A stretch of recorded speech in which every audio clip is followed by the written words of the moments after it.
Decades ago, the world suddenly underwent a mysterious transformation. Malicious ghosts began appearing across the globe, throwing society into chaos and marking the beginning of the mythical era. In this new age, people could awaken unique classes, learn powerful skills, advance through ranks, and continuously grow stronger. Awakened individuals became humanity's frontline defenders, battling malicious ghosts and terrifying monsters across Blue Star. Through countless struggles and sacrifices, they carved out safe territories where humanity could continue to survive. There was no doubt about it. The mythical era belonged to the awakened class holders. They stood at the center of the world, shaping its future through their strength and determination. The scene shifted to Haiqing High School in the Longxia Federation, where a megaphone announced the start of the awakening ceremony. Students gathered around a glowing golden magic circle with an altar at its center. Combat instructor Lu Hu, a rugged bearded man, told them this moment would decide their futures and hoped each student would awaken their desired profession. Among them was Feng Zhou. Having transmigrated years ago, he saw this as the long-awaited awakening day. Lu Hu called him forward. As students parted, Feng Zhou stepped into the magic circle. As Feng Zhou approached, several girls began discussing what profession he might awaken. One guessed that he would become a priest based on the impression he gave, while another agreed and remarked that it would be a waste for someone with his looks to awaken as anything else. Not everyone shared that view. A blonde-haired boy watched Feng Zhou with obvious jealousy and argued that appearance meant little because awakened professionals ultimately depended on the strength of their professions. A student wearing sunglasses beside him immediately voiced his agreement. From the back of the crowd, a female student spoke up in Feng Zhou's defense, pointing out that the others were simply jealous of his good looks. From the side, Lu Hu reviewed his file, noting Feng Zhou was an orphan of martyrs with strong academics and physical ability. Feng Zhou reached the altar and pressed a finger onto the glowing magic circle. The runes activated, and a surge of energy hit him. A massive pillar of golden light erupted into the sky, shaking the courtyard and forcing students to shield their eyes. Witnesses reacted with shock at the intensity, wondering what profession he would awaken. Suddenly, dark green-black flames broke through the golden light as shadow energy wrapped around Feng Zhou and formed a huge cross-shaped phenomenon above the school. Lu Hu stared in disbelief, confirming it was a heaven-and-earth phenomenon and questioning what profession caused it. Within the spectral mist, an undead army appeared. Skeletal knights, ghouls, horned monsters, and higher undead rulers like a skeletal king, a skull-faced mage, and a horned shaman. At the center, Feng Zhou remained calm and activated a golden system window. It confirmed his successful awakening, Necromancer. As he repeated the name, a massive shadow spirit emerged behind him and merged with his shadow. Students immediately burst into laughter, mocking him for awakening a necromancer, calling it the weakest combat profession despite its rarity, and debating its reliance on the undead realm, which was said to be difficult for living humans to access. Feng Zhou ignored the ridicule. His status panel appeared showing Necromancer, apprentice lower rank, and low base attribute. He clenched his fist as a system activated, congratulating him for awakening the Undead Realm Experience system. The system explained it had linked him to the Undead Realm, created an undead clone, and allowed him to explore, devour undead, level up, and even summon the clone into reality at risk. Feng Zhou examined the green skull flame in his hand, realizing the system suited his profession perfectly. He activated the system, and his vision shifted to the Undead Realm. There, a towering skeletal warrior in dark armor stood in a ruined wasteland. Feng Zhou realized this was his clone and learned he could temporarily possess it, gain experience, and that slain undead could later be summoned in the real world. The skeleton stood on a pile of defeated monsters in a world under a blood-red moon. Understanding the system's potential, Feng Zhou concluded that with enough kills, he could build an endless undead army. He declared the entire undead realm would become his hunting ground. Feng Zhou decided to save exploring the undead realm for later and focus on the awakening ceremony instead. He instructed the system to summon his clone into the real world. The system responded immediately, and a green, ice-shaped magic circle formed beneath him. Ethereal chains and glowing runes surged upward as a pillar of green flame appeared, gradually materializing his armored skeleton clone wrapped in a dark cloak. Feng Zhou noted that it could be fully summoned in reality and was currently his strongest summon. On stage, Instructor Lu Hu called the next student, by Xiaochan, while briefly observing Feng Zhou and the skeleton. He felt it was a pity that such a promising student had awakened a necromancer profession. Despite this, several female students approached Feng Zhou to encourage him, saying he shouldn't be discouraged and that even as a necromancer, he could still achieve greatness. They also praised the intimidating skeleton summon. Meanwhile, the blonde-haired student grew irritated, unable to accept Feng Zhou's popularity, and convinced himself the summon couldn't surpass his assassin profession. He decided to destroy it, assuming novice necromancers could only produce a limited number of summons. He quietly activated a concealed weapon skill, Silent Sleeve Arrow, and fired a high-speed projectile at the skeleton's head. At the last second, the skeleton vanished in a burst of wind, causing the attack to miss completely.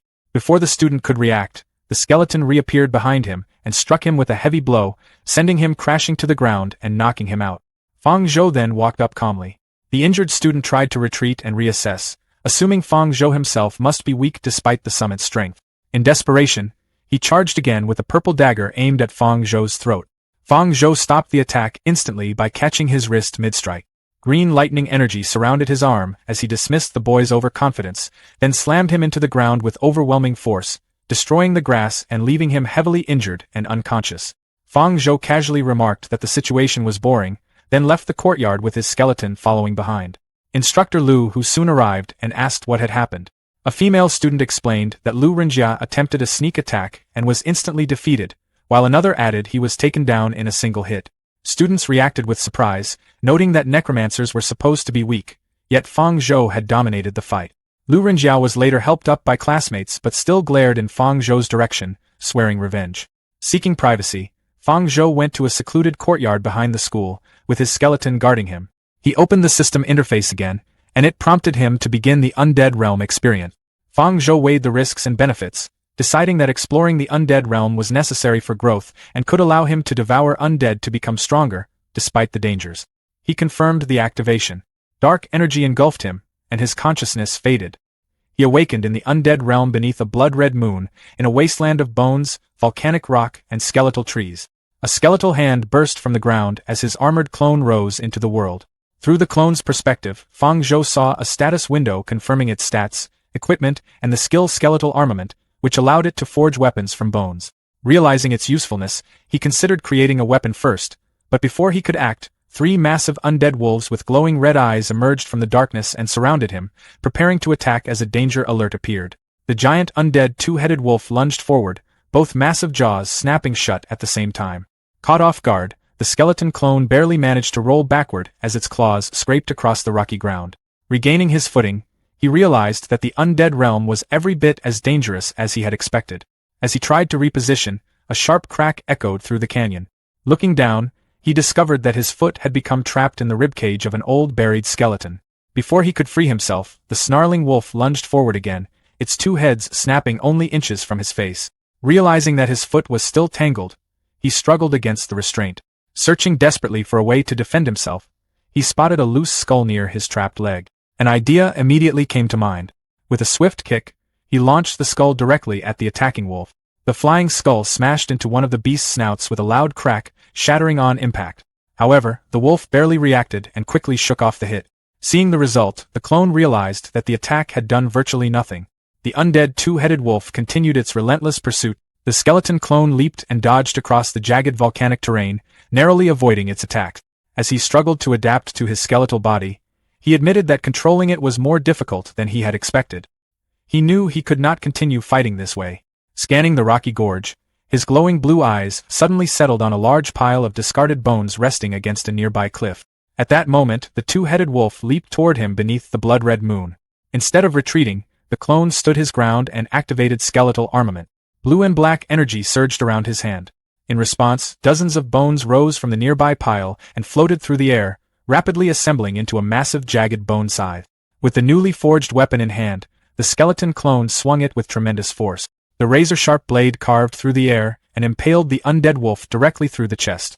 The beast let out a painful cry as the scythe shattered its ribcage and pierced deep into its body.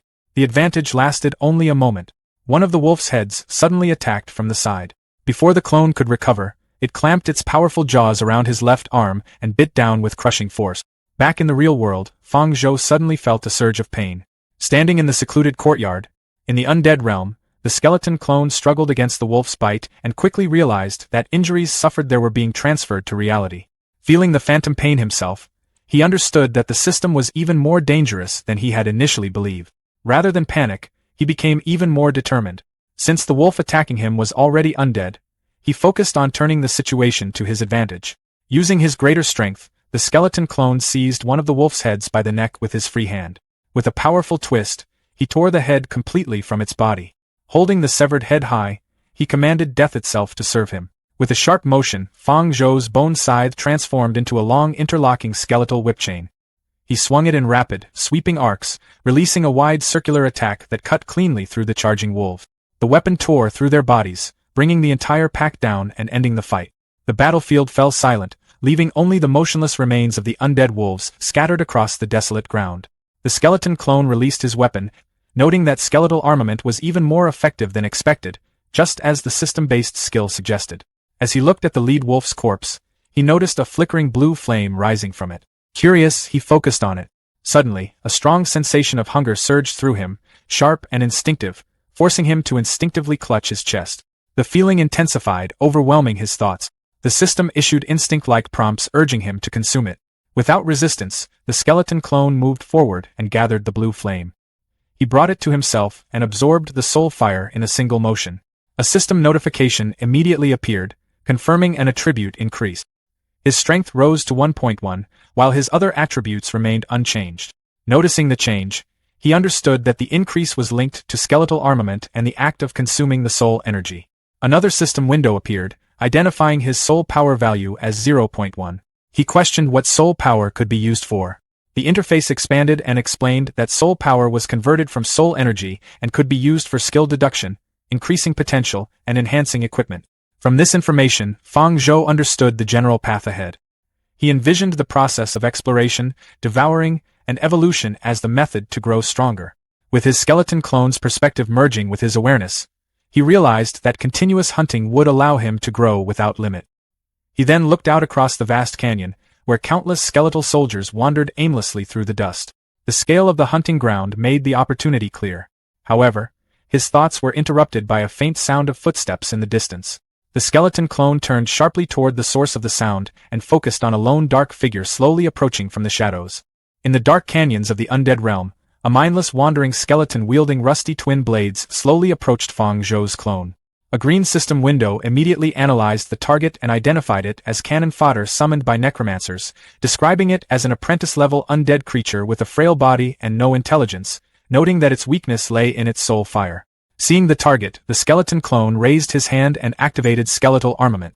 Dark energy gathered from the nearby bone pile and formed a massive jagged bone spear in his grip. The system confirmed that the equipment bone spear had been successfully forged. With the new weapon, the skeleton clone moved forward at high speed and thrust the spear through the chest of the incoming skeleton. The impact shattered its ribcage and released a burst of blue soul fire. The system recorded an increase in agility and soul power. Without stopping, the clone rotated the spear and smashed another wandering skeleton into dust, which triggered another increase in constitution and soul power. He continued absorbing the soul flames as he fought, and the accumulation of power became visible. After clearing the enemies, he reviewed his current status, noting significant increases in all attributes and a large amount of accumulated soul power. Despite his growth, he reflected that it still was not enough and decided he could become even stronger. The setting shifted back to Haiqing High School under bright daylight. Fang Zhou was in the secluded courtyard when he was suddenly called by a familiar voice. A girl, by Xiaochan, stood beside him and tried to get his attention. As he came back to awareness, he was surprised to see her there and asked why she had come. She immediately noticed a wound on his left arm and reacted with concern, pointing it out. Fang Zhou saw that the injury matched the bite his clone had received in the undead realm. Misunderstanding the situation, Bai Xiaochan assumed he had been harming himself due to dissatisfaction with his new profession and criticized him for it. Fang Zhou realized he had been misunderstood and decided that he needed a more private place to conduct future undead realm sessions. He told her the wound was just a minor scratch. Bai Xiaochan remained doubtful but was interrupted by the school bell signaling the start of meditation class. She suggested they return to class, and they began walking together toward the main building. As they walked, Fang Zhou suddenly felt sharp pain in his chest and began coughing. Bai Xiaochan immediately insisted on taking him to the infirmary, but Fang Zhou insisted he was fine. At that moment, a system warning appeared, noting that his undead realm session had lasted too long and advising him to pay attention to his physical condition. Fang Zhou then noticed that his real-world attributes had increased, showing improvements in strength, constitution, agility, and spirit, along with a new option labeled deducible skill. He became focused on the new system feature, realizing it could potentially allow him to create new abilities, similar to top-tier awakened professionals. The bell rang through Haiqing High School's teaching building as students sat in their classroom. At the front, Shun Hongyu, the teacher responsible for meditation class, introduced herself. Holding up a meditation manual, she explained that it contained the basic meditation methods corresponding to each student's profession. She instructed everyone to use meditation to display their professional abilities. Shun Hongyu went on to explain that meditation increased spirit power, the foundation of professional skills. She assured the class that failing at first was normal and mentioned that even she had needed half a month of practice before she could achieve it. Fang Zhou listened quietly from his seat, showing little interest in the speech. At that moment, a system prompt appeared before him, informing him that the skeleton meditation method had been detected and could be quickly deduced to the entry stage. It asked whether he wanted to begin learning it. Fang Zhou immediately chose to learn the skill. Energy gathered around his head as the system completed the process. A notification soon informed him that he had successfully learned the skeleton meditation method. The skill description stated that it was an apprentice-level entry-stage meditation method for necromancers that could gradually increase the spirit attribute through visualizing a skeleton. Fang Zhou considered the explanation and found it unsurprising. To him, visualizing a skeleton was no different from looking at his own skeleton clone. More importantly, Fang Zhou realized that whenever his clone entered the undead realm, it also counted as a form of meditation. That meant that while his main body rested in the real world, the skeleton clone could continue cultivating inside the undead realm. In effect, he could train around the clock. A system notification soon appeared, reminding him that entering the undead realm consumed spirit power. If the growth of either body was neglected, the resulting burden could become dangerous.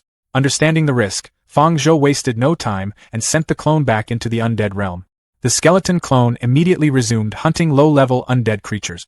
Fang Zhou was very satisfied with this arrangement. While other students had to spend hours cultivating, he could continuously hunt monsters and grow stronger at the same time. Before he could think further, another system notification appeared. It informed him that one of his clone skills had reached instinct proficiency and could now be used as material to deduce an unknown skill for his main body at the cost of 10 points of soul power. Looking at his status window, Fang Zhou saw the option for a deducible skill.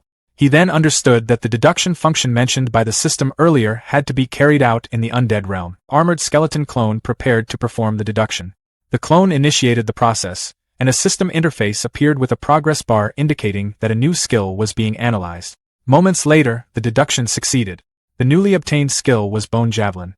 Its description stated that it allowed the user to condense a bone javelin and throw it at enemies. The attack dealt both armor-piercing physical damage and death energy damage, while its quantity, power, and range depended on the user's spirit attribute and skill proficiency. The skeleton clone then held a newly formed bone spear and noted that the bone javelin skill perfectly matched the weapon it had previously created. A system interface appeared, showing a derivative skill tree branching downward from bone javelin, bone shield, giant bone claw, and bone prison. The skeleton clone was surprised to discover that the skill had even come with a derivative skill tree. Soon, it noticed a pair of low-level skeleton monsters fleeing in the distance. Realizing it needed more soul power, the clone immediately focused on the escaping monsters. Seeing an opportunity to test its newly acquired skill, it rushed after them. A bone javelin shot through the air. The massive bone spear struck one of the fleeing skeletons, smashing it apart and scattering bones across the canyon. A system notification then displayed the rewards from the kill. Its agility increased by 0.05, followed by 0.05 soul power. Another notification showed an increase of 0.05 strength and an additional 0.05 soul power. Looking at the small gains, the clone noticed that the attributes and soul power provided by these weak skeletons had decreased. Opening its status window, it reviewed its updated attribute. The clone concluded that the system would not allow endless farming of attributes from weak enemies. To continue growing stronger, it would eventually have to venture deeper into the more dangerous regions of the undead realm. It resolved to keep hunting low-level undead for as long as they could still provide bone essence. The scene then shifted back to Haiqing High School. Inside the classroom, Fang Zhou sat at his desk and quietly chuckled to himself. His behavior quickly caught Shen Hongyu's attention. A classmate behind him tugged at his sleeve to get his attention, but before he could respond, Shen Hongyu had already walked over and stopped beside his desk. Looking down at him, she criticized him for laughing while everyone else was seriously practicing meditation. Fang Zhou tried to explain himself but was interrupted before he could continue. Lu Renjian loudly declared that Fang Zhou simply could not meditate successfully. The classroom immediately filled with discussion. Some students pointed out that rare professions should have stronger meditation effects, while others argued that it depended entirely on the profession itself. Several students then brought up the fact that necromancers were extremely rare and that the skeleton meditation method was rumored to be incomplete. Because of that, they believed it was understandable if Fang Zhou struggled to enter a meditative state. Fang Zhou remained silent as the conversation continued around him. Shen Hongyu acknowledged that meditation was especially difficult for necromancers, but she told him that difficulty was no excuse to give up. She further pointed out that because he was not participating, the entire class had been distracted. To make her point, she directed everyone's attention toward Lu Rinjia. Above Lu Rinjia's hand floated a fiery dagger handle that he had formed through meditation. Shen Hongyu praised him, explaining that he had already managed to meditate a knife handle into existence within a single class. Lu Rinjia accepted the praise and stated that he had only comprehended about 1/3 of the meditation method. He added that such progress merely placed him at the level of an average genius. He then looked directly at Fang Zhou and arrogantly remarked that Fang Zhou should now understand the gap between a necromancer and other professions. Fang Zhou remarked that the speed was indeed quite average. Lu Rinjia was stunned by the comment and immediately argued that Fang Zhou had not even entered meditation himself and should look at his own situation before bragging. Before the argument could continue, a surge of dark green energy burst forward and forced Lu Rinjia backward. At the same time, Fang Zhou told him to step aside. Shen Hongyu looked over in surprise and told Lu Rinjia to focus on his meditation. She then walked to Fang Zhou's desk and demanded an explanation, reminding him that meditation class was meant for learning meditation and not for fighting. Fang Zhou calmly stood up and explained that he had only wanted Lu Rinjia to move aside. He added that he wanted to show his teacher the results of his meditation progress. Bai Xiaochan watched nervously from nearby. Around the classroom, students began whispering among themselves. Some wondered whether Fang Zhou had actually succeeded in meditating, while others argued that even if he had succeeded, he could not have progressed very far. Ignoring the discussion, Fang Zhou activated the skeleton meditation method. A powerful wave of dark energy erupted from his body and swept through the classroom. The force alone pushed several students backward. Shen Hongyu grabbed her hat to keep it in place as she stared at the scene in disbelief. She could not understand how someone could achieve such progress within a single class period. Behind Fang Zhou, the phantom image of his armored skeleton clone appeared. Standing within the swirling energy, Fang Zhou confidently remarked that compared to an average genius, he was probably 100 million times better. At that moment, Instructor Lu who entered the classroom. He commented that their results with the meditation methods seemed quite good. He then announced that there would be a test the next day. Fang Zhou looked over in surprise and asked about the test. The announcement immediately caused an uproar throughout the classroom. Students complained that combat class was arriving too soon, while others worried that they had not even reached the entry stage of their meditation methods yet. Amid the commotion, Lu Rinjia shot Fang Zhou a hostile look. He inwardly mocked him, believing that combat class would be completely different from meditation training. In Lu Rinjia's view, Fang Zhou was only a weak mage, and he was confident that Fang Zhou would not be able to keep showing off once the fighting began. In the undead realm, mindless skeleton monsters wandered through the rocky canyons. The armored skeleton clone moved across the barren landscape. Through its connection with the clone, Fang Zhou observed that after reaching the entry stage of the skeleton meditation method, the amount of time he could remain in the undead realm had increased significantly. Determined to make full use of that advantage, the clone raised its bone spear and resolved to kill as many undead creatures as possible before its spirit power ran out. It immediately charged forward. The clone cut through one skeleton after another, smashing them apart as dust and debris filled the canyon. As the battle continued, it pushed itself harder, determined to defeat even more undead. Eventually, after destroying a large number of skeletons, the clone slowed down. Leaning on its spear, it realized that most of its spirit power had already been exhausted. At that moment, a system notification appeared. It informed the clone that Fang Zhou's professional level had increased and that the accompanying skeleton clone could now be strengthened. The clone noted that its efforts had not been wasted and immediately accepted the upgrade. A pillar of green light engulfed its body as the system began the enhancement process. When the light faded, the clone emerged in upgraded armor. Its status window displayed the new information. Its rank had advanced to Apprentice Middle. Its attributes had increased to Strength 5, Constitution 3, Agility 3, and Spirit 3. Its equipment remained a bone spear of gray inferior quality. Its skills now included skeletal armament at instinct proficiency and a newly acquired skill called Brutal Strike at the entry stage. Its soul power remained at 10. A second notification confirmed that the upgrade had automatically granted the new skill. The clone was surprised to learn that upgrading could provide additional abilities. The skill description explained that Brutal Strike allowed the user to instantly unleash tremendous strength in an attack, with the power determined by the user's strength attribute and skill proficiency. Satisfied with the result, the clone concluded that the new skill would allow it to eliminate undead creatures more efficiently. Before it could continue, a wave of weakness swept through the clone as its remaining energy rapidly drained away. It quickly realized that it had become distracted by the upgrade and skill notifications and had forgotten that its spirit power was already overdrawn. Unable to continue, the clone dropped to one knee and supported itself with its spear. The scene then shifted to Haiqing High School's sports field. Students walked along the running track, while Fang Zhou sat on the concrete steps with a hand pressed against his forehead. His head ached from excessive spirit power consumption, and he recognized that his current spirit attribute was still too low. Bai Xiaochan approached and asked what was wrong. She pointed out that he had looked unwell ever since meditation class and had been in that condition throughout the week. Fang Zhou gave a tired smile and told her that he was fine, explaining that he had simply been practicing too much every day. At the same time, he reminded himself that no one could learn about the system. To avoid exposing it, he decided it would be safer to enter the undead realm only when he was alone. As they spoke, Lu Renjia passed by with another student. Looking over at Fang Zhou, Lu Renjia mocked the necromancer profession, claiming that Fang Zhou had become weak after only a little extra meditation practice. His companion joined in, saying that reaching the entry stage of a meditation method was nothing special. Lu Renjia then added that, in the end, true value came from strength, not meditation progress. Bai Xiaochan stepped forward and defended Fang Zhou, arguing that he had never offended anyone and questioning why Lu Renjia and his friends kept targeting him. Lu Renjia dismissed her complaint, insisting that he was only telling the truth. Fang Zhou then walked over and calmly asked Lu Renjia whether he wanted to be beaten again. The comment immediately angered Lu Renjia.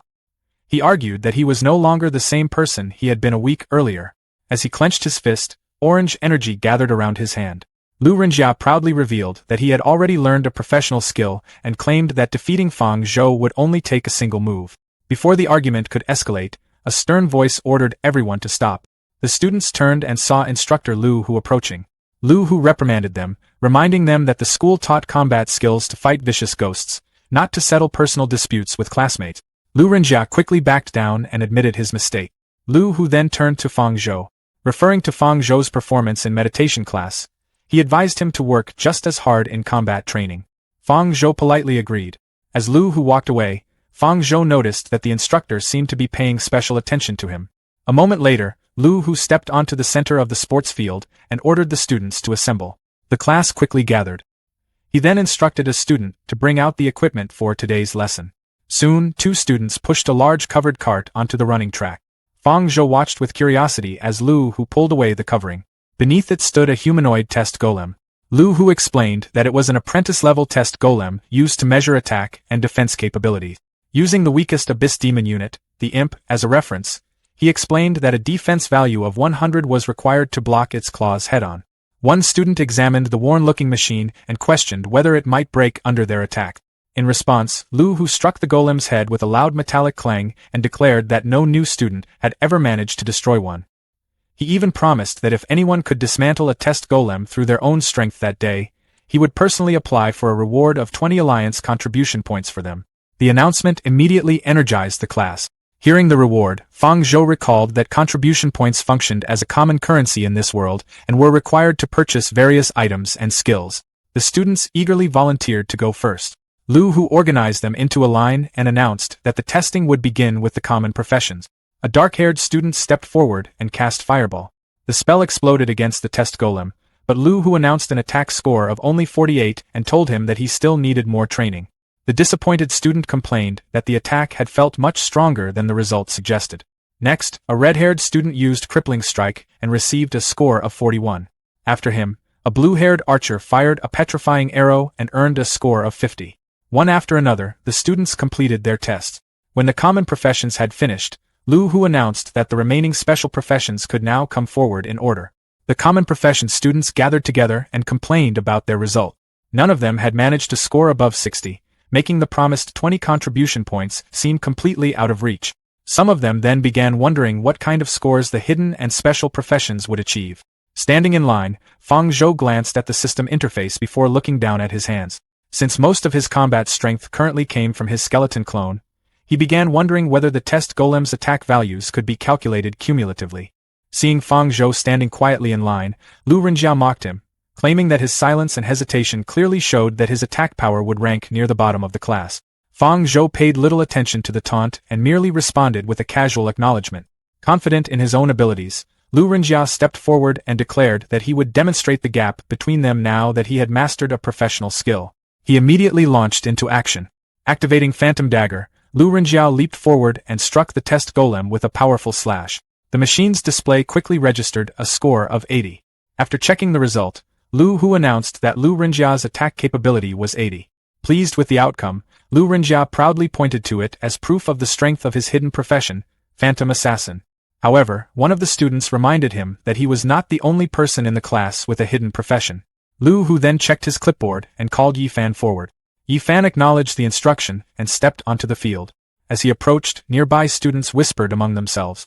They noted that Yi Fan had awakened as a demon hunter and had already attracted the attention of the school's senior staff, who had recruited him into a specialized research group. Naturally, many were curious about the score he would achieve. Yi Fan raised his hand and summoned a large curved blade as energy gathered around him. He then jumped forward and unleashed Vengeance Strike. The test golem displayed an initial score of 65. Some students were surprised by the result, commenting that it was only slightly higher than the scores achieved by ordinary professions. Yi Fan, however, remained calm and pointed out that his attack sequence was not finished. He immediately launched a second skill. With a burst of speed, he unleashed Vengeance Combo, delivering a series of consecutive strikes. As the attacks landed, the golem's score continued to climb. The display rose from 69 to 88 before increasing further with each hit. After the final strike connected, the score settled at 100. Lu Hu then officially announced Yi Fan's attack capability as 100. Watching the entire demonstration, Fang Zhou confirmed his earlier suspicion. The test golem's evaluation system could indeed calculate cumulative damage from consecutive attacks rather than relying on a single strike. As Yi Fan walked away, Fang Zhou quietly assessed his own chances. Since the golem counted accumulated damage, he concluded that destroying it would not be difficult for him either. After achieving a score of 100, Yi Fan stood confidently on the testing field, convinced that no one in the class could surpass him. Nearby, Bai Xiaochan complained that Yi Fan had only reached that score by stacking multiple attacks together. She regretted not attacking a few more times herself. Lu Renjia immediately mocked her, pointing out that an assassin-type profession would never gain a combo skill like that. Before their argument could continue, Lu Hu called Bai Xiaochan forward for her test. She nervously stepped onto the field and reminded herself that, as the holder of a hidden profession, she could not afford to embarrass herself. Gathering wind energy around her body, she rushed forward and struck the test golem. The machine registered a score of 31. Lu Hu announced her attack capability as 31. Bai Xiaochan could only sigh, concluding that support professions simply lacked offensive power. Lu Renjia burst into laughter and ridiculed the result. He claimed that if he had awakened as an assassin, his score would easily have exceeded 80. The testing continued.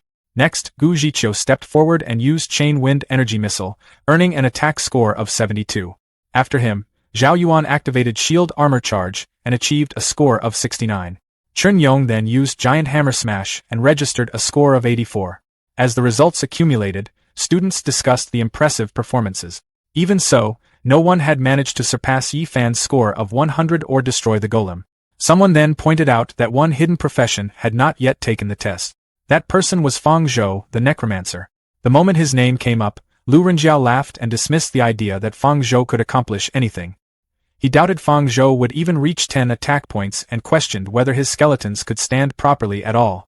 Fang Zhou calmly asked whether Lu Renjia was really so certain that he could not win the 20 contribution points. Confident as ever, Lu Renjia declared that if Fang Zhou managed to destroy the golem, he would eat it on the spot.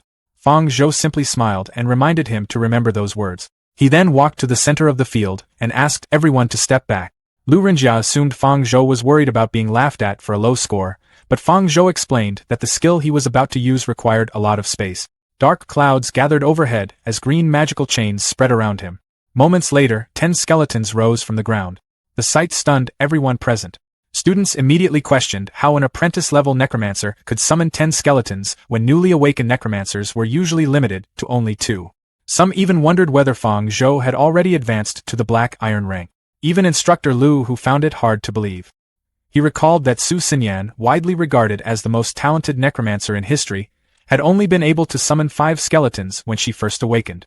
The comparison made him question whether Fang Zhou's talent might be even greater. Watching the reaction, Fang Zhou quietly noted that he had already held back. Otherwise, the attention he attracted would have been even more overwhelming.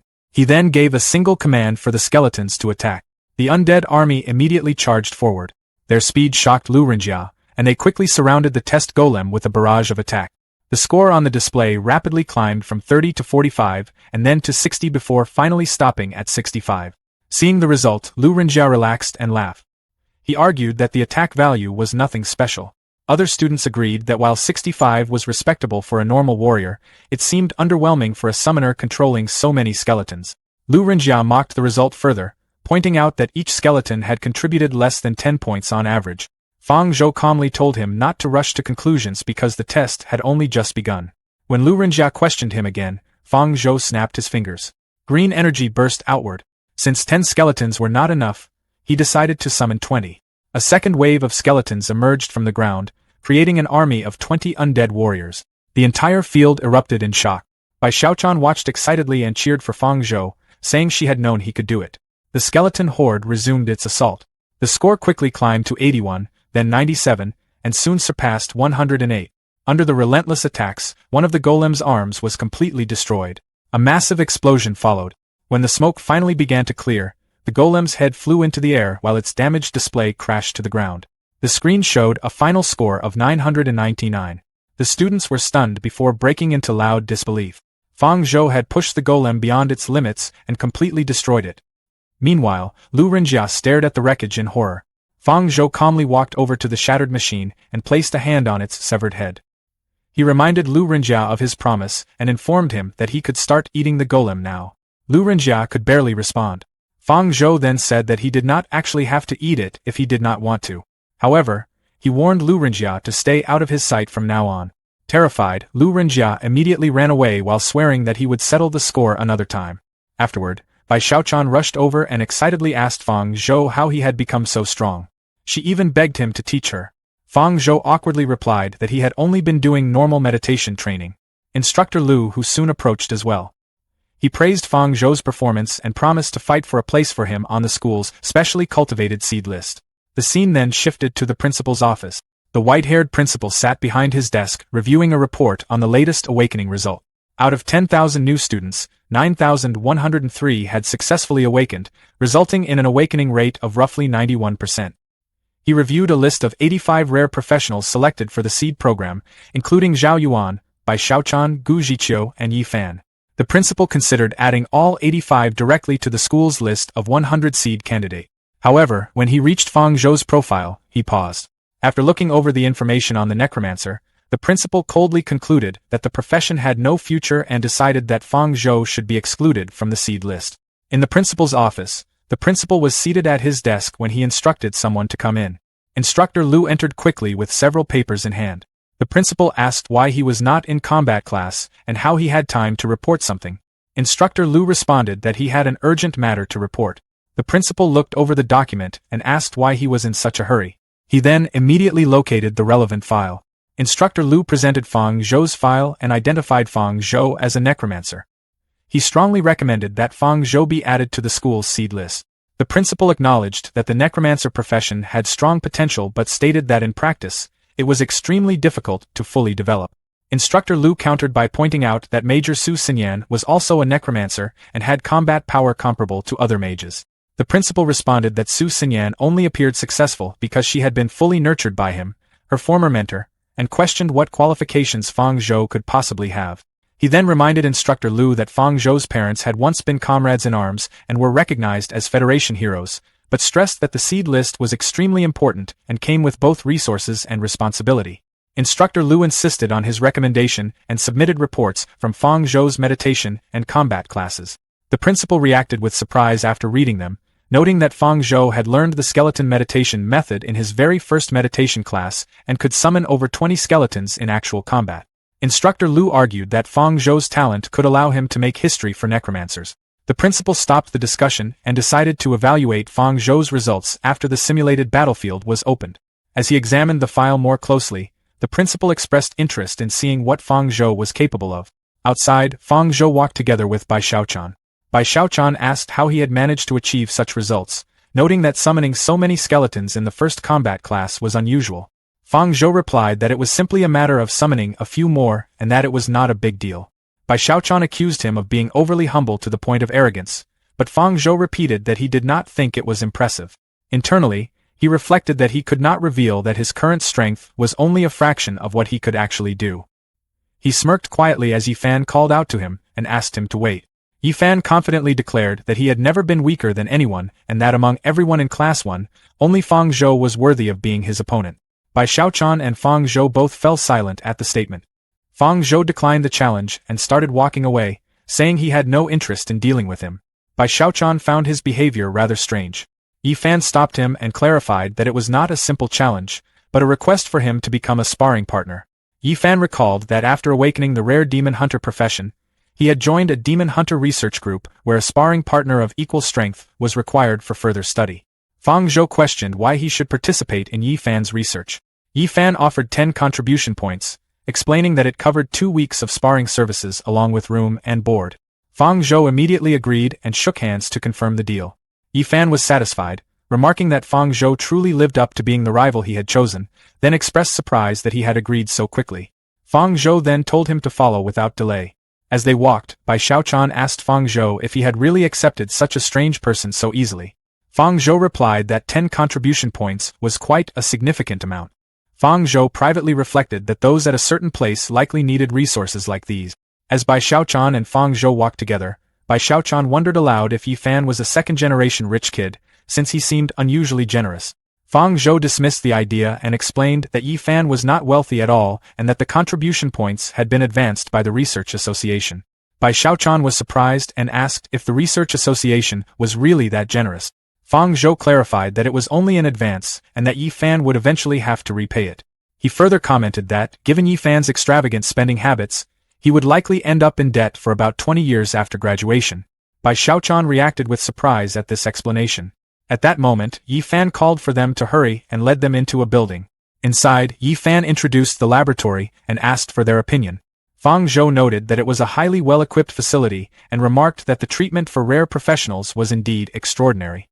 A man then introduced himself as Chen Qingshan, a silver-level Gale Ranger and the person in charge of the Demon Hunter Research Association. Fang Zhou and Bai Xiaochan greeted him, and Chen Qingshan acknowledged them. Fang Zhou observed that although Chen Qingshan worked in logistics research, he still carried the aura of someone who had experienced frontline battles. As they walked through the lab, Chen Qingshan explained that recently in the Abyss Mystic Realm, a senior demon hunter had achieved a legendary crown and successfully slain an Abyss Lord, demonstrating immense combat power. He then stated that after Yi Fan awakened his demon hunter profession, the Haiqing Military Academy placed great importance on him and established the research group to fully develop his potential. Chen Qingshan also mentioned that he had reviewed Fang Zhou's files and, if Fang Zhou was interested, they could even establish a separate research association for him. Fang Zhou declined the offer.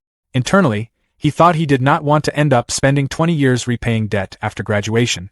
Chen Qingshan accepted his refusal and decided to proceed directly with the actual combat research. As Fang Zhou and Yi Fan headed downstairs toward the training area, Chen Qingshan explained that strict safety measures had already been put in place. He assured them that they could focus entirely on the battle without worrying about their lives being in danger. Fang Zhou considered Yi Fan's strengths, noting his speed and burst damage and how they would likely counter his skeleton summoning abilities. System displays his skill tree as Fang Zhou decided it was time to use skill deduction to further increase his combat power.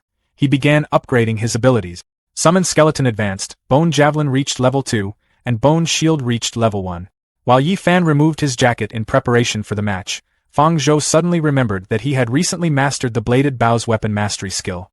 Yi Fan then stepped forward with his bow and confidently claimed that even if Fang Zhou summoned 20 skeletons, he still would not be able to defeat him.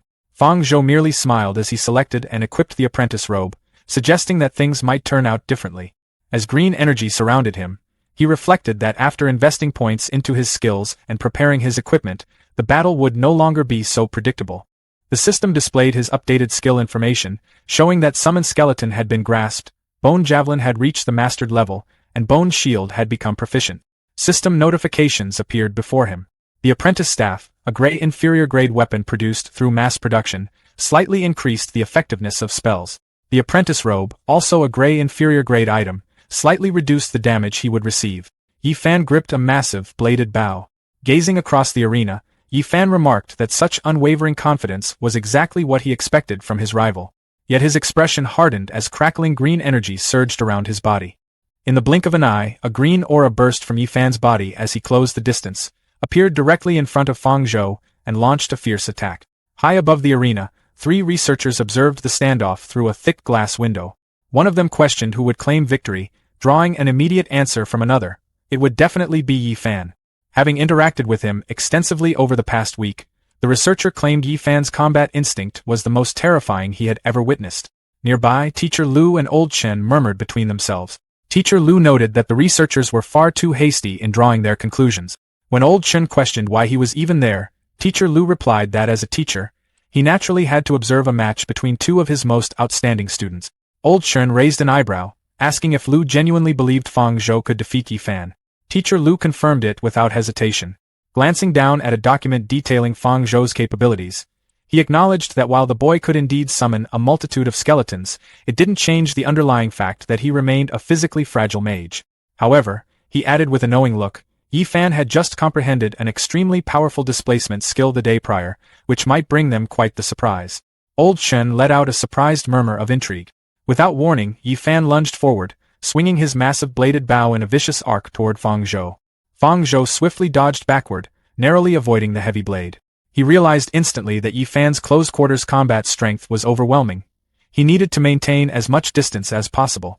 But Yi Fan simply shifted his stance, leveling his weapon as a traditional bow. Radiant blue energy coalesced along the frame as he warned Fang Zhou not to think distance would keep him safe. He loosed a blinding volley of glowing blue projectiles, unleashing his demon-hunting arrow. The azure arrows tore through the air straight for Fang Zhou. Fang Zhou immediately cast Summon Skeleton. The undead minion stepped forward, raising its bony arms to absorb the brunt of the incoming demon-hunting arrow. Seeing the defense hold, Yi Fan drew his bowstrings back again, determining that he had to disrupt Fang Zhou's summoning rhythm. Suddenly, a jagged bolt of lightning struck Fang Zhou's active summoning circle, violently shattering the construct. Realizing his summoning had been interrupted, Fang Zhou scrambled to dodge the relentless rain of blue arrows, exhaling sharply at the close call. He quickly slapped his palm against the arena floor, igniting a fresh green summoning circle. Invoking the spell once more, multiple heavily armored skeletons tore their way out of the ethereal light. Looking down at the escalating chaos, Teacher Lu remarked that the younger generation was truly formidable. He told Old Chen that regardless of whether Fang Zhou ultimately lost to Yi Fan, today's performance was enough to earn his approval for the seed list. He cautioned his colleague not to rejoice too early. Old Chen merely watched the arena with intense focus, noting internally that Fang Zhou's temperament was exceptionally calm and experienced. He firmly believed the young mage was still hiding a trump card.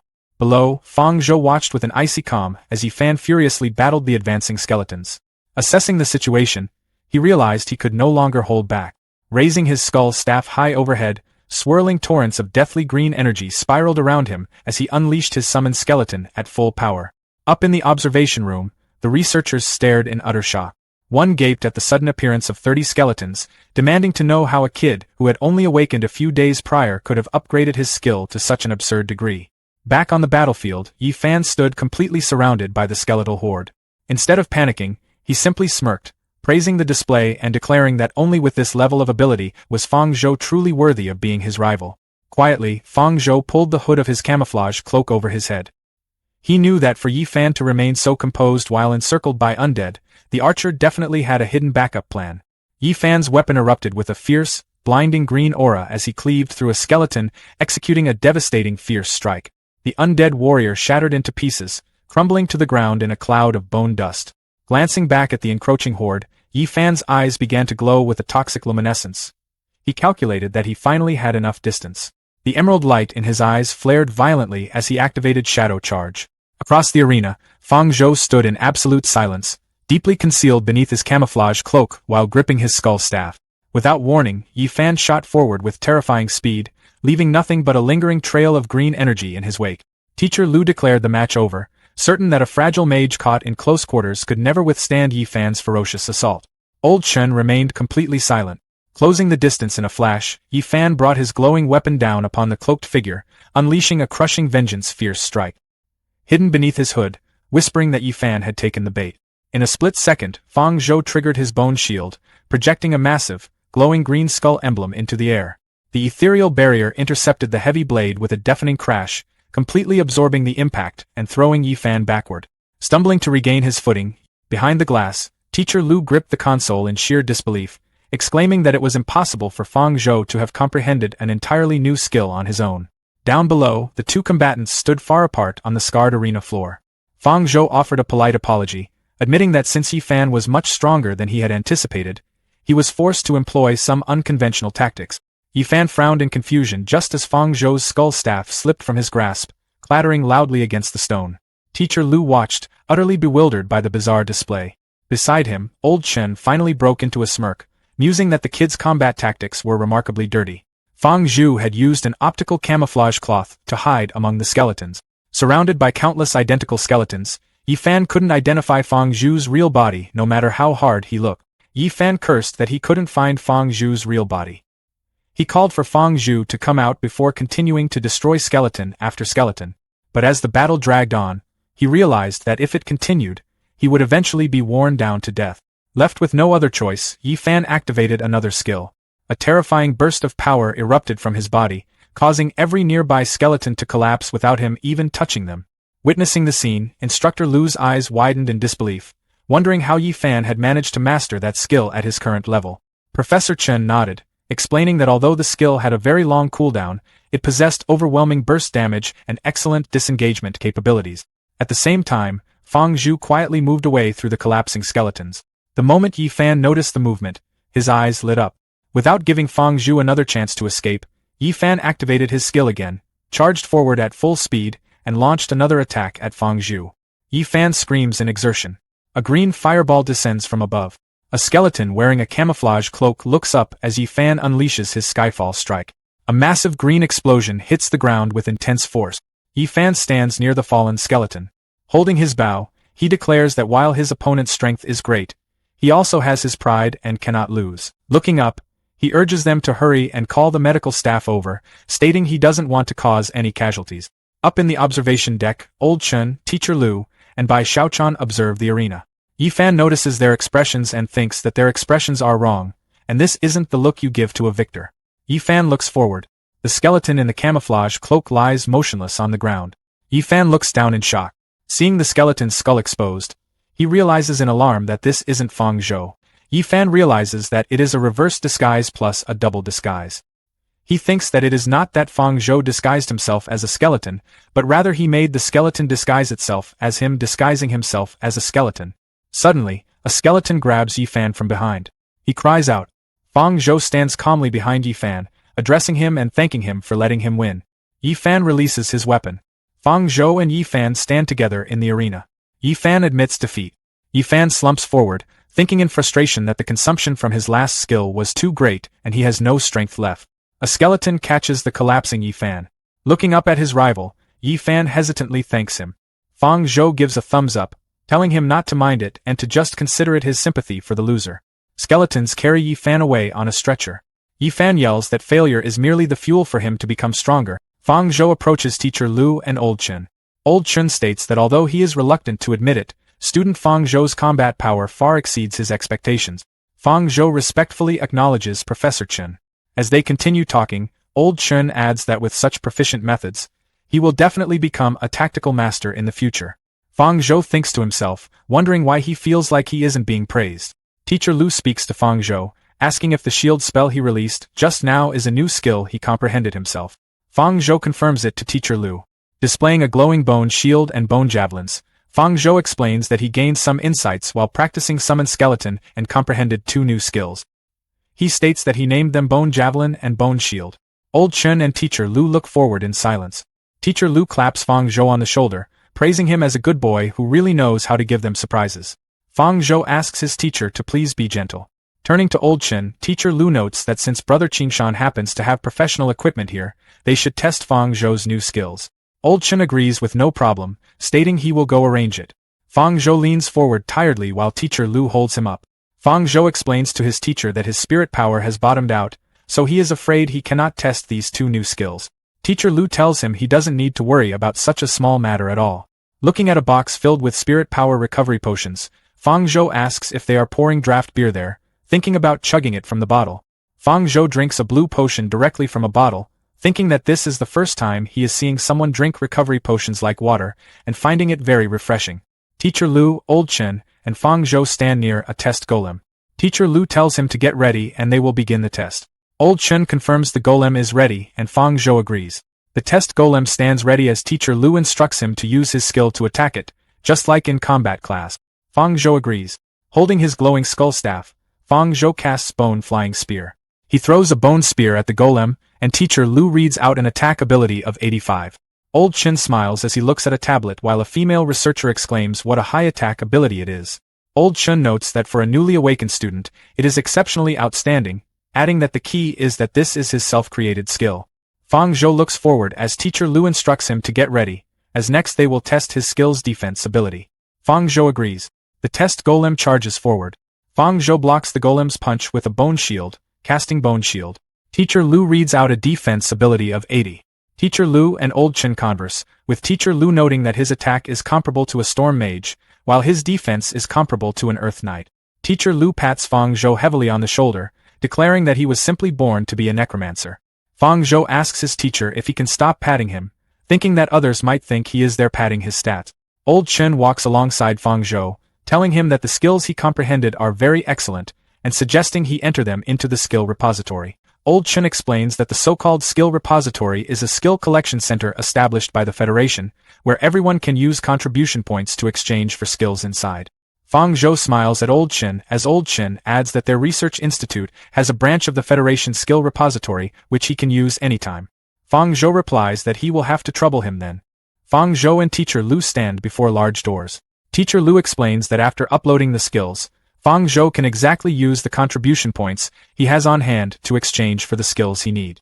Fang Zhou replies that he understands and thanks Teacher Lu. Fang Zhou opens the large doors and walks into a dark room, questioning aloud if it isn't a skill library and wondering why it is completely dark. Suddenly, a massive glowing library is revealed. Taking in the sight, Fang Zhou remarks that it is exactly as expected of the Federation's skill repository. Looking up at a large bookshelf, Fang Zhou notes that all the skills he knows can be found there. He stands before a glowing pedestal and looks at the system screens. A system notification confirms that the entry of his new skills, Bone Javelin and Bone Shield, is successful, and rewards him with 200 contribution points. Another system notification states that as the developer of the new skill, 50% of the subsequent exchange fees for this skill will become his personal profit. Reading this, Fang Zhou marvels that there is also continuous profit. Standing inside the massive library, Fang Zhou thinks to himself that it was hard to enter the skill repository once, so he cannot just exchange for a few skills and go back. He pulls a book titled Skeleton Modification Technique from a shelf. Holding the glowing book, he thinks that it is perfect, and he will use these skills as a blueprint to complete more skill deductions. A system notification displays that the soul power available for skill deduction is 100 point. In the skill database, Fang Zhou reads an upgrade system prompt asking if he wishes to consume soul power to upgrade the detected skeleton meditation method. Fang Zhou presses yes on the glowing system interface. A swirling green death aura envelopes Fang Zhou, and he thinks to himself what a potent death aura it is. Fang Zhou finds himself standing before a massive, crowned skeleton king. A system notification confirms that the skeleton meditation method has improved successfully. The skeleton king extends a glowing book toward Fang Zhou. Holding the glowing book in his hands, Fang Zhou wonders if it is for him. An open book floats before Fang Zhou, emitting glowing runes as the skeleton king looms behind him, revealing the skeleton king's meditation method. A system prompt details the enhanced meditation method, stating it is an enhanced version of the skeleton meditation method that increases meditation speed by 100% compared to the original and can boost all Necromancer class skills. Fang Zhou smiles confidently and clenches his fist, thinking that not only does it increase his leveling speed, but it also boosts his skill power, meaning the soul power consumption really was not in vain. Fang Zhou smirks in the darkness, thinking that however, no matter how powerful a skill is, it requires appropriate spirit energy to unleash. He reflects that in his previous battle against Yifan, his spirit energy was nearly depleted. Standing alone in the vast, bright library, Fang Zhou thinks that luckily he still has plenty of contribution points and can exchange them for a skill that increases spirit energy. Pointing forward as a skill exchange prompt appears, Fang Zhou declares that he chooses presence of mind. A system notification confirms that Fang Zhou has consumed 20 contribution points and the skill exchange is successful. Fang Zhou looks at an open book showing a meditating figure, noting that this skill can passively increase the spirit recovery speed for magic users, and when activated, it can restore an additional amount of spirit energy. Fang Zhou reads a system prompt about consuming soul power, thinking that the only flaw of presence of mind is its high learning difficulty, but for him, that is no obstacle at all. The system detects the learnable skill material and asks if he wishes to consume 10 soul power points to master it quickly. Fang Zhou presses yes. Holding the glowing blue book, a final system notification confirms that the skill presence of mind has been mastered successfully. Fang Zhou admires his glowing blue aura in the library, noting that very well, there is a noticeable improvement in spirit recovery speed. Smiling confidently, he thinks to himself that in his current state, if he faces Yifan again, he thinks he could simply overwhelm him with an army of skeletons. Holding a stack of books, Fang Zhou thinks about acquiring Vine Entanglement, Swamp Spell, Earth Wall Spell, Spiderweb Spell, and Ray of Weakness, deciding he can exchange these skills first as well to serve as a reference for future skill upgrades. A system notification confirms that Fang Zhou has consumed 60 contribution points and the skill exchange is successful. Looking at items inside a glowing display case, Fang Zhou thinks that possessing skills alone isn't enough, as he needs gear with appropriate power to complete the setup, noting that an apprentice low-tier user with an F rank can only use poor gray-white grade equipment. Reaching for the display, a system prompt confirms the gear exchange is successful, consuming 40 contribution points. Fang Zhou wears his new hat and a glowing necklace, which the system describes as a poor gray apprentice necklace that can slightly increase spirit recovery speed. A glowing green apprentice ring appears on his finger, described by the system as a poor gray standard assembly line ring that can slightly reduce skill cooldown time. Finally, a system prompt details the apprentice mage 4-piece set, stating it increases training speed and skill proficiency improvement speed by 10%. Fang Zhou smiles as a green aura envelopes him, thinking that this will make his leveling speed much faster. Walking down a grand hallway in the library, Fang Zhou thinks that this harvest is truly bountiful and the Federation's skill database is exceptional as expected. A large skeleton clone suddenly appears behind Fang Zhou. The skeleton clone looks at him as Fang Zhou thinks that he almost forgot. The skeleton clone also needs matching skills. 3 glowing skill books float in the air, and Fang Zhou thinks that weapon mastery, parry, and war cry are 3 skills essential for the skeleton clone to learn. A system prompt confirms another successful skill exchange, consuming 30 contribution points.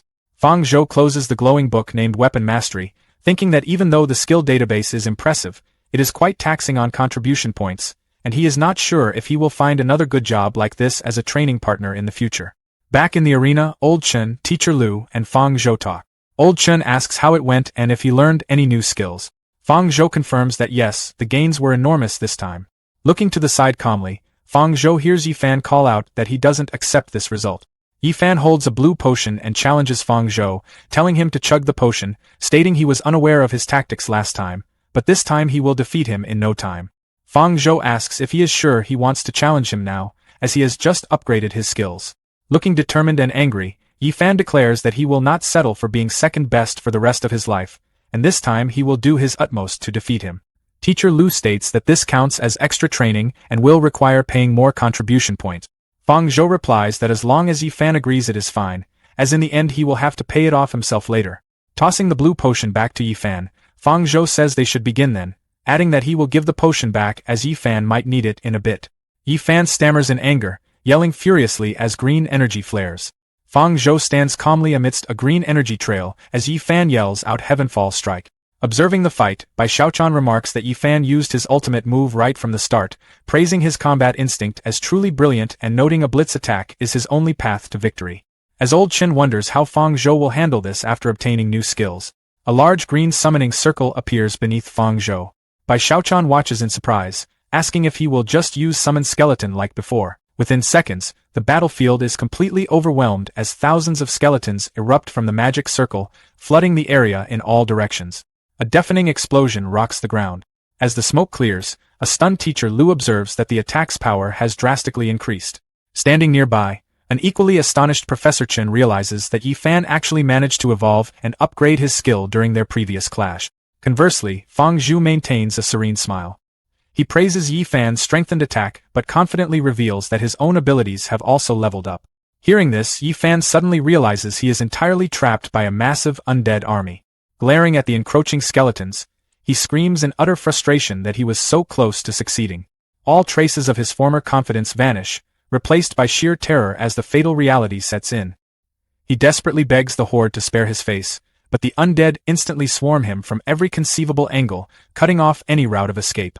In a matter of seconds, Yi Fan is reduced to a bruised and battered mess, suffering yet another crushing defeat beneath the weight of the skeletal army. Watching the dust settle, Fang Zhu calmly informs Professor Chen that the day's sparring session is officially over. Professor Chen lets out a heavy sigh, estimating that Yi Fan will need at least a week to recover, before asking Fang Zhu if he is truly opposed to founding a Necromancer research association.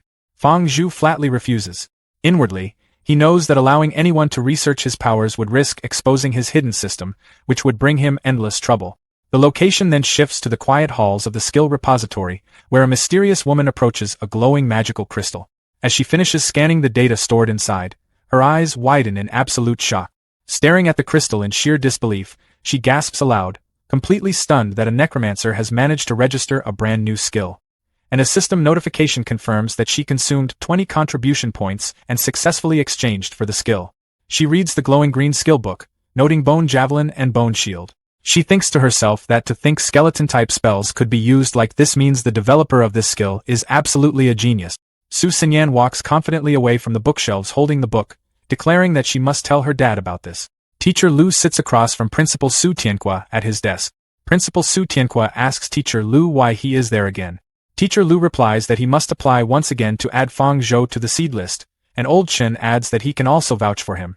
Principal Su Tianhua drinks his tea while asking Old Chen why he is also joining in on this nonsense, stating that even if a necromancer performs well now, they won't have enough corresponding strength skills to learn in the future. Principal Su Tianhua suddenly spits out his tea in shock as Teacher Lu explains that Fang Zhou has already comprehended 2 necromancer skills on his own. Old Chen stands next to Teacher Lu and explains to the principal that comprehending new skills is nothing, but the important thing is that the skill's effects must be good, and starts to describe his skill intensity. Su Xinyan walks into the office holding the skill book, interrupting to announce to her dad that 2 new necromancer skills have appeared in the skill repository. Principal Su Tianhua looks confused, questioning if she means necromancer skills. Su Xinyan summons glowing green bone javelins and a bone shield, explaining that she roughly studied them for a bit, and although she hasn't finished learning them yet, the skill's effects are definitely amazing.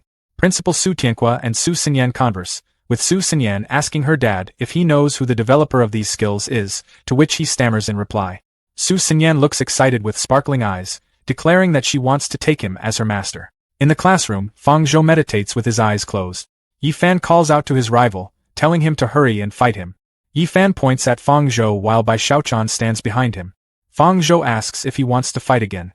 Sitting at his desk looking bored, Fang Zhou asks how many times Yi Fan has challenged him already, and questions if he doesn't need to cultivate and improve. Yi Fan speaks confidently, saying this time is different.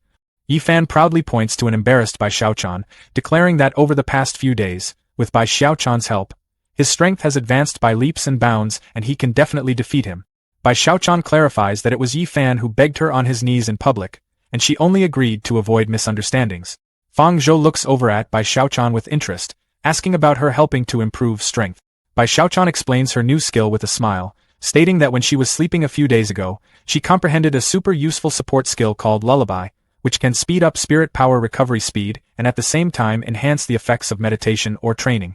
Yi Fan stands beside Bai Xiaochan and explains the skill's limitation, noting that however, this skill can only be used 3 times a day, and he spent 2 contribution points every week just to exchange for this opportunity.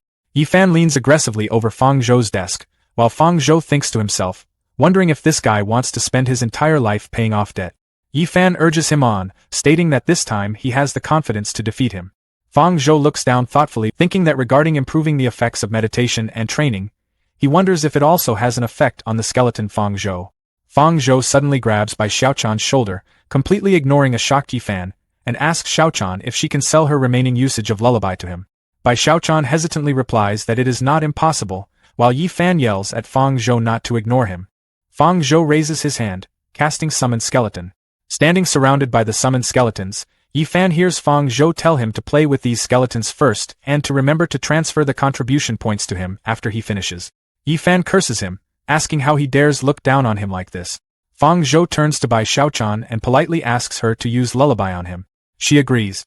Bai Xiaochan casts Lullaby on a seated Fang Zhou, enveloping him in glowing green musical notes. In the red-skied undead realm, the skeleton clone meditate. The skeleton clone acknowledges the status effect of Lullaby, noting that it is very good that the effect of lullaby can also influence the skeleton clone. A system prompt displays the skeleton clone's attributes, listing its rank as apprentice upper, attributes as strength 1.8, constitution 1.7, agility 1.7, and spirit 1.6, with a soul power of 50. Spotting an enemy in the undead realm, the skeleton clone remarks that it can use them perfectly to test out the clone's skill effects. An enemy skeleton charges forward with a spiked club. The skeleton clone tightly grips its bone spear and blocks the incoming attack using parry. A system prompt details the mechanics of the parry skill, stating it is grasped at the apprentice level and allows the user to assume a defensive stance to parry the next incoming attack, reducing the damage taken. The skeleton clone activates weapon mastery, transforming its grip. The skeleton clone violently smashes the enemy skeleton. The skeleton clone quickly spins its weapon around for a release. It then pierces the enemy's skull with a reverse thrust. Standing victorious, the skeleton clone notes that even the system rewards gained have increased by 10%, declaring that lullaby is truly a divine skill. A system prompt confirms a gain of 0.11 strength and 0.55 soul power. In the distance, two massive enemy skeletons approach. The skeleton clone violently smashes the ground with its weapon, unleashing a blue energy trail. As it dashes forward, system notifications confirm multiple gains of 0.11 strength and 0.55 soul power. Looking at a large army of skeletons massed in the distance, the skeleton clone notes that there is still a whole undead legion. Deciding on its next move, it roars out, taunting the entire legion to come at it together. The army of skeletons turns their attention toward the skeleton clone, brandishing their weapons. As the skeleton clone roars, a system prompt details the battle cry skill, grasped at the apprentice level. It explains that letting out an inspiring battle cry grants a temporary increase to 3 major attributes: strength, constitution, and agility, with the duration and extent of growth determined by the strength attribute and skill proficiency. The horde of skeletons charges forward. The skeleton clone unleashes a furious flurry of blue energy strikes against them, triggering another system notification of a strength and soul power increase. Standing amidst blue flames with its body surging with power, the skeleton clone declares that it can still become even stronger. Rapid system prompts flash, confirming multiple continuous gains of 0.11 strength and 0.55 soul power. Suddenly, the skeleton clone looks up in surprise. A massive skeletal angel descends, wielding a huge glowing sword. The being is fully revealed with large wings and a halo, identified as a bone angel. Standing tiny before the massive bone angel in the fiery landscape, the skeleton clone questions in disbelief if a boss just spawned directly in the beginner village. The massive bone angel descends from the sky toward the skeleton clone, fiercely swinging its giant sword downwards. The giant sword crashes into the ground as the skeleton clone dodges backward. Crouching behind a rock while dark energy gathers around it, the skeleton clone thinks to itself that if this attack hits, it will definitely die. Leaping into the air toward the giant sword, the skeleton clone realizes that since defense is completely useless, it will take the initiative to attack. The skeleton clone activates Battle Cry with its eyes glowing intensely blue. Charging its bone spear while leaping through the air, the skeleton clone strikes the bone angel's shoulder using a shield-breaking stance while roaring furiously. A green energy icon flashes as Brutal Strike is activated. Roaring again, the skeleton clone rapidly strikes the bone angel using an arm-swinging stance. The massive bone angel recoils backward from the continuous assault, leaving the skeleton clone wondering what it is going to do next. The bone angel forcefully slams its giant skeletal hand down, surprising the skeleton clone with how decisive it is. The bone angel then fiercely swings its giant sword at the skeleton clone. The skeleton clone blocks the giant sword using its parry skill, sliding backward along the rocky ground from the immense impact. A massive blast of blue energy erupts from the rocky ground upon collision. As the bone angel walks slowly toward the recovering skeleton clone, the clone thinks that it is a good thing it shattered one of its arms in advance. Otherwise that hit would have caused all its bones to fall apart. However, its weakness has also been exposed, noting the blue fire burning on the bone angel's shattered skeletal arm. The bone angel raises its giant sword with its remaining arm, prompting the skeleton clone to wonder what it is trying to do. The bone angel begins spinning rapidly, generating a massive green tornado. The skeleton clone watches in alarm as the attack starts, realizing that things are not good. The bone angel spins rapidly, creating a massive green tornado of energy. Watching in awe as the spinning force shatters a mountain, the skeleton clone realizes that it is actually using the centrifugal force of spinning to make up for the strength of its lost arm, directly shattering the entire mountain. Target crosshairs appear as the green tornado charges toward it, and the skeleton clone notes that, moreover, during its spin, it has absolutely no way to aim at its weakness. Backed against a steep cliff, Facing a dead end, the skeleton clone wonders in alarm where this bag of bones gets such a strong desire to fight, realizing with dread that it is a dead end. Looking determined as it faces the incoming sword wind, the skeleton clone resolves that it can only risk it all. It tightens its grip on its bone staff. As the violent green sword wind powerfully scrapes the rocky ground, the skeleton clone observes that just the sword wind alone is already enough to scrape bones and shear flesh. Spotting an opening, the skeleton clone activates charge, dashing forward with blue energy. It strikes the bone angel's leg, causing it to shatter while roaring fiercely. The skeleton clone mocks it, thinking that such a big guy actually has osteoporosis and should go back and get some calcium. The bone angel's chest is exposed, revealing a blue fire core. Realizing that the soul fire core is exposed, the skeleton clone decides that now is the time and throws multiple bone javelins directly at the exposed core. The bone angel looks down at the incoming attack in alarm and quickly folds its massive wing to block the javelins. Flapping its wings, the bone angel takes flight into the sky. The skeleton clone remarks that it knew it, as those wings couldn't possibly just be for show. The bone angel raises its sword, forming a giant glowing energy sphere. Standing ready as a system prompt appears, the skeleton clone adds that, unfortunately, its system isn't just for show either. A system prompt confirms that the fusion deduction of web spell and skeletal armament is in progress. A system prompt chimes to confirm the successful deduction of the bone shackles skill, detailing it as an apprentice-level, proficient skill that condenses undead mana into sturdy bone shackles to bind the enemy. It notes that the binding strength, duration, and casting distance depend on the spirit attribute and skill proficiency. The skeleton clone smiles, manifesting a glowing blue bone shackles icon, and remarks that it is very good and exactly as it deduced, observing that skill deduction can fuse the characteristics of other professional skills into even more powerful undead skills. The giant bone angel raises its sword, preparing to strike from the sky.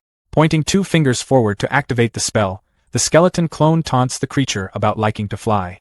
Massive blue chains suddenly erupt from the ground, tightly binding the bone angel. Firmly gripping the glowing chains and pulling them tight, the skeleton clone activates bone shackles and yells for it to get down. The bone angel crashes violently to the ground, weighed down by the chains. Forcefully pulling the massive chains downward, the skeleton clone advises the helpless bone angel not to struggle. The skeleton clone adds that the more it struggles, the more excited it gets. Standing tall and gripping its staff with a flaring blue aura, the skeleton clone executes the bone angel as a massive beam of energy pierces downward. The skeleton clone stands atop a rock, holding the blue soul fire from the bone angel, declaring that it will gladly accept it. As the blue soul fire absorbs into the glowing gem on its armor, a system prompt displays a massive gain of 100 soul power. The skeleton clone notes that it actually added so much soul power, but wonders why its body hasn't grown. Reading a new system prompt, it learns that its base attributes have reached the race limit and it cannot continue to gain attribute. The skeleton clone realizes that no wonder it can't continue to gain attribute. Gazing up thoughtfully at the vast, desolate red sky, the skeleton clone wonders what else is there above the sky and states that it wants to see. It reaches its hand toward a race evolution system prompt detailing its current race as an apprentice-level skeleton and offering an evolution path to a black iron-level skeleton warrior for an estimated consumption of 100 soul power point. The skeleton clone presses yes. Dark swirling energy envelopes the skeleton clone as the evolution begins, with it declaring that its path of evolution officially begins now. The skeleton clone's face is then completely consumed by intense blue and black flames. As the path of slaughter drives evolution, the skeleton clone roars as it successfully evolves into a bone warrior. Following the successful evolution, its base attributes, strength, constitution, agility, and spirit, each increase by 30 points. Upon evolving, the skeleton clone unlocks an additional race talent known as Bone Monarch. The talent grants a special blessing that increases damage dealt to skeletons while reducing damage taken from them. Recognizing that this skill is perfect for fast grinding in the undead realm, the clone spots a low-level skeleton sneaking nearby. The clone stands still and allows the small skeleton to draw close. The low-level skeleton strikes the clone directly on the head, but the blow does virtually nothing. Confirming the massive damage reduction, the clone realizes it no longer needs to defend against weak skeletons. A new system prompt appears, offering an option to upgrade its skeletal armament following the evolution. After selecting yes, blue energy surges through the air as the equipment upgrade initiates. The system confirms the upgrade is complete, unlocking the white common-grade bone armor. As the bone armor fuses with its body, the clone feels a significant boost to its strength and overall defense. With its stats and gear fully upgraded, the clone turns its glowing blue eyes back toward its target. Apologizing insincerely, the clone steps forward to use the terrified little skeleton for target practice. The skeleton clone unleashes a powerful strike, sending a shockwave flying forward. The weak skeleton mob clutches its head in panic and confusion. The blast detonates, completely obliterating the surrounding skeleton mobs in a massive explosion. Walking through the destruction, the clone notes that pairing its fist attacks with bone armor vastly increases damage against skeletons. After receiving minor stat boosts of strength and soul power, it realizes that low-level mobs no longer provide meaningful growth. Looking out across the desolate landscape, the clone decides it must travel deeper into the undead realm. With its blue eye gleaming in the dark, the clone sets off toward the higher-level regions. Fanzhou notices that his clone's boss fight took up too much time while he was meditating. He opens his eyes and pants heavily for breath. Bai Xiaochan supports him as he stumbles, asking if he got injured during meditation. Fanzhou realizes the damage taken during the boss fight transferred to his body, vowing to be more careful. He holds up a hand to reassure Bai Xiaochan that he is fine. Yifan calls out to Fanzhou, stating that the summoned bones can no longer hold him. Yifan powers up with green energy as he breaks free from restraint. Yifan leaps forward, demanding a fair fight from Fanzhou. Fanzhou casts his skill, Bone Shackles, summoning chains that bind his opponent. Bound tightly by the spectral chains, Yifan groans in painful defeat. Yifan protests that the duel was unfair due to an unknown skill, but Fanzhou tells him to return once he saves up enough contribution points. Onlookers wonder if Fanzhou created the Bone Shackles skill himself, while a trapped Yifan begs the crowd for assistance. Fanzhou walks down the steps alone as evening approaches. Realizing it is already Friday, Fanzhou reflects on how busy he has been getting stronger, and decides it is time to visit home. He makes his way toward the Resource Exchange Department building. Fanzhou visits the Resource Exchange Department to swap 10 contribution points for 100,000 Lungxia currency. Although the receptionist warns him that contribution points are hard to earn, Fanzhou insists he needs the money immediately. The receptionist hands over a briefcase filled with cash, telling him he can contact her for future exchanges. Carrying the cash, Fanzhou thinks about how this money will help the children back home live a little better. Fanzhou arrives at the Yunduo orphanage, where children are playing outside in the courtyard. Sister Ruru watches the energetic kids and wonders how many of them will successfully awaken before Fanzhou calls out to her. Fanzhou greets Sister Ruru with a smile, while carrying bags filled with food. The children excitedly swarm around Fanzhou asking for treats, and he reassures them there is enough food for everyone. Sister Ruru asks Fanzhou about the results of his school's awakening test. Fanzhou reveals he awakened as a necromancer, and Sister Ruru kindly reassures him that any successful awakening is what truly matters. The kids nearby overhear, with one finding necromancy scary while another thinks skeletons sound super cool. To entertain them, Fanzhou summons 2 small, weakened skeletons. The children enthusiastically play around, tossing a skeleton's skull like a ball. Fanzhou then hands Sister Ruru a briefcase intended for the director. Suddenly, both Fanzhou and Sister Ruru sense an unexpected presence. A shady-looking man wearing a gold chain approaches with a smirk, asking if his arrival is disturbing them. At Yunduo Orphanage, a suspicious crowd gathers outside, looking like total bad news. Sister Ruru steps in front to confront them, asking why they're here early when they promised a couple of days. The thug shoves her down hard, screaming about how no one delays money owed to the Tiger Claw gang. Standing over her, the thug makes it clear that today is the absolute final deadline. If they don't pay up immediately, the entire orphanage land used as collateral becomes gang property. As the guy laughs, a little girl quietly sneaks up beside Sister Ruru. She suddenly hurls herself straight into the thug, declaring herself the world's #1 troublemaker defending her sister. The thug tried to kick the kid, leaving Sister Ruru screaming out for Xingxing in horror. Before the guy's foot can even reach the little girl, Fanzhou's skeleton clone swoops in out of nowhere to block the kick. The thug panics and stumbles back after his kick gets blocked by a literal summoned skeleton. Fanzhou steps up and places a reassuring hand on the little girl's head, ordering the thug to apologize immediately or face the consequences. One of the henchmen whispers to his leader, Brother Hu, pointing out that Zhou is just a necromancer. Ghost-faced martial artist Lu Hu ignites with aura and completely shatters the skeleton clone in one strike, dismissing Zhou as a trash class for trying to act tough. Fanzhou doesn't even blink at the display, casually wondering if this guy is supposed to be a professional. Walking alongside Sister Ruru, Zhou asks who these creeps are, and she explains they came from the Tiger Claw Training Equipment Company under the pretext of selling gear for the kids. Flashback shows the kids practicing on training equipment as Ruru reveals she and the director took out a loan to buy the gear early so the kids wouldn't fall behind.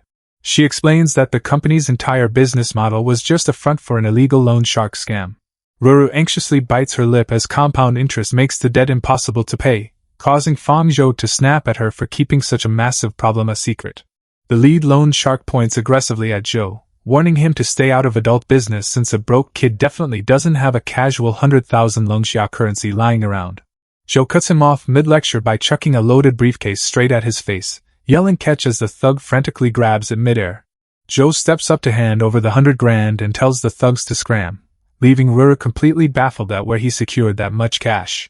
The goon pops the briefcase open and confirms it's all legit, calling over his boss to verify the stack. Boss who hurls the briefcase straight into the dirt, yelling at his crew to shut their mouths. Gritting his teeth, who admits his boss wants the orphanage's land itself, making 100,000 look like absolute pocket change. Pointing his baton straight at Zhou, who scoffs at the money, while Zhou calmly demands to know what else they want since the debt is paid. Who flashes 5 fingers in Zhou's face, claiming the delayed payment bumped their total up to a wild 500,000. Rura panics at the crazy number, but Zhou just gives a calm smirk, realizing these thugs were only ever here to cause trouble. Who yells right back, openly admitting it, and questioning why a bunch of orphans deserve to occupy prime real estate. The Tiger Claw gang thugs charge him with weapons out, hyping themselves up to seize the orphanage land by force today. Fang Zhou just smirks at their little mob, casually dropping summon skeleton to match their minion energy. An ominous aura washes across the field, instantly making the blonde thug break into a nervous sweat. A squad of armored skeleton warriors manifests right in front of them. Fang Zhou stands calmly as his giant skeleton warrior looms behind him, telling the thugs to face the consequences. One of the skeletons leans right into the blonde thug's space, interrupting his smoke break. Trying to act tough, the blonde thug hopes that necromancers are the weakest class and anyone can shatter a rookie's summons.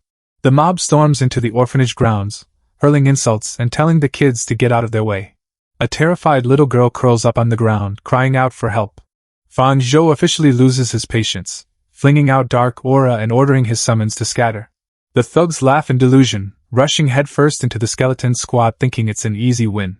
A thug swings a spiked club full force at a skeleton warrior, but the summon's eyes just flare up with blue fire, utterly unbothered.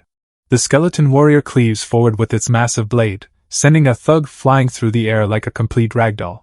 As blood sprays and the thug screams in agony over his severed hand, terrified by how ridiculously strong these summons actually are, the skeleton gently covers a young boy's eyes to spare him from the carnage.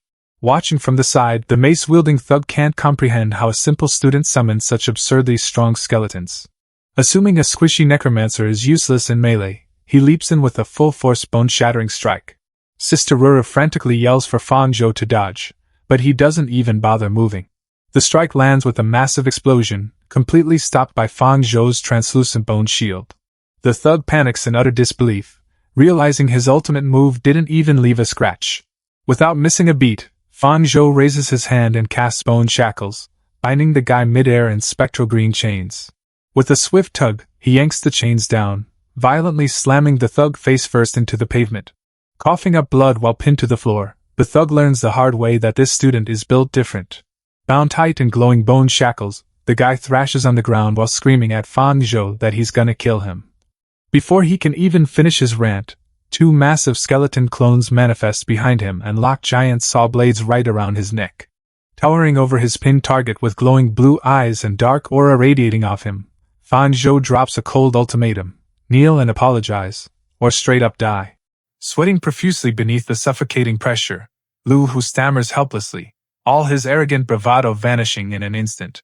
Crushed by Fang Zhou's overwhelming aura, the scarred enforcer drops to his knees, completely surrendering and admitting his mistake. His henchmen stand frozen in stunned disbelief, utterly speechless as they watch their fearless leader grovel in the dirt. Terrified of the imposing skeleton warriors flanking them, the entire gang drops to the stone courtyard, desperately begging for mercy. Unmoved by their sudden humility, Fang Zhou looks down with cold disdain, telling them to take their compensation and vanish from his sight. Glancing nervously at the grinning skull towering beside him, Lu Hu swallows his pride, paralyzed by sheer dread. Without wasting a single second, the humiliated enforcer scrambles to his feet, ordering his gang to immediately clear out. When a thug asks if they're really just walking away, Lu Hu snaps in frustration, asking if any of them is suicidal enough to fight a monster like that, grinding his teeth in bitter humiliation, vowing in a venomous whisper that they will bide their time, and make their move on the orphanage the moment that monstrous kid leaves. Back in the sunlit courtyard, the suffocating tension instantly melts away.